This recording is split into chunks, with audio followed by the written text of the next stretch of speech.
पवित्र श्रावण महिन्याच्या भक्तिपर्वाला आजपासून सुरुवात झाली आहे। यानिमित्त सोलापूर शहरातील ग्रामदैवत शिवयोगी सिद्धरामेश्वर महाराजांच्या मंदिरात दर्शनासाठी मोठी गर्दी दिसत आहे। याशिवाय सिद्धरामेश्वर महाराजांनी स्थापन केलेल्या 68 लिंगांचे दर्शन घेण्यासाठीची लगबग पाहावयास मिळत आहे। 68 लिंगांपैकी 45वे लिंग श्री अहिरमुखी ब्रह्मेश्वर लिंगाचे दर्शन भक्तांना झाले पाहिजे म्हणून शुक्रवारी समाचार चौक येथील खारीबावडी येथील 54 लिंगाची विधिवत पूजा करून भक्तांना खुली करून देण्यात आली। ओम श्री महादेवाय नमः। ओम नमः शिवाय।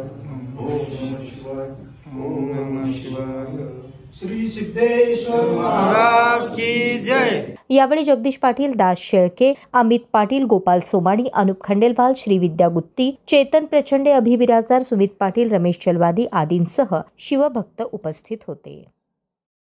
केलेल्या 68 लिंगापैकी 45वे अहिरमुखी ब्रह्मेश्वर लिंग हे जललिंग आहे। भारतामध्ये फक्त 2च लिंग जलामध्ये आहेत, एक पुष्कर तीर्थ आणि एक दुसरं हे, म्हणजे याच्या मागची आख्यायिका खूप मोठी आहे। आणि या लिंगामुळं जेव्हा जेव्हा या सोलापूर शहरामध्ये कुठलीही आपत्ती येते या लिंगामुळे ते तरून जातं, याच्या मागची आख्यायिका अशी आहे। आणि या शहराला पाण्याची कधी कमतरता पडत नाही, भूक बळी कोणी होत नाही। इथं शिव सिद्धरामेश्वरांच्या पुण्यनगरीमध्ये एक वेळेचं का होईना घेऊन पोट भरून ते घेऊन झोपी जातात, म्हणजे इतकं ताकद या लिंगांमध्ये आहे।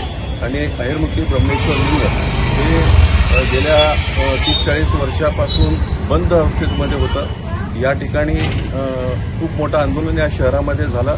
या आंदोलनामुळं या शहरातलं हे लिंग या ठिकाणी बाहेर आलं आणि ग्रामदेव सिद्धरामेश्वरांच्या भक्तांना या ठिकाणी श्रावण महिन्यामध्ये 1 महिना आणि संक्रांतीच्या याच्यामध्ये 5 दिवस असं उघडण्याचं या ठिकाणी करार त्या ठिकाणी झाला। सोलापूरचं ग्रामदैवत श्री सिद्धेश्वर महाराज यांनी या सोलापूर नगरीचं रक्षण व्हावं म्हणून 68 लिंग या सोलापूर शहरामध्ये स्थापन केले। आणि आज जे आपण पूजा केली श्री अहिरमुखी ब्रह्मेश्वर लिंग याचा क्रमांक 45वा आहे। गेली 25 वर्षापूर्वी अशी अवस्था होती की हे लिंग भारतात आहे का पाकिस्तानात आहे अशी अवस्था होती, परंतु येथील स्थानिक मुस्लिम समाजाचे काही प्रमुख मंडळी, त्याचबरोबर नगरसेवक जगदीश पाटील साहेब, मी स्वतः दास शेळके, भारत बन्ने आणि पोलीस निरीक्षक मुजवर साहेब यांच्या सहकार्यानं हे लिंग बाहेर काढण्यात आलं आणि त्याची स्थापना केली।